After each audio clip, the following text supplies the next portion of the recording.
So I want to show you 3 of our favorite tools that we use to cut corn off the cob. This is a tool from Pampered Chef, and we've had it forever. I use it at supper all the time to cut the corn off the cob for my kids. It's really simple to use. We've got this one that opens and you put the cob in the middle, and then you take it and you push down and it gets all the kernels off. So it's real easy to use.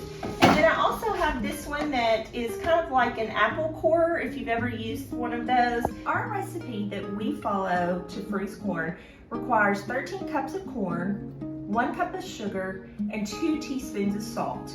So the first thing that you're going to want to do is to shuck your corn, silk it, pull all that off.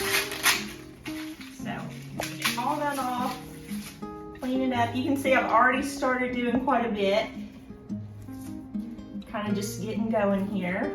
We've got a lot of sweet corn that's going to be coming in. We planted late. I think I've talked to you all about that before, that the spring is kind of crazy for us, so sometimes we get ours planted a little late.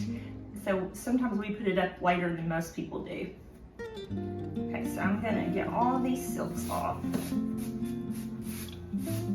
And the silk, sometimes I know people use different terminology and different things, but the silk is just this part at the top of the cob here.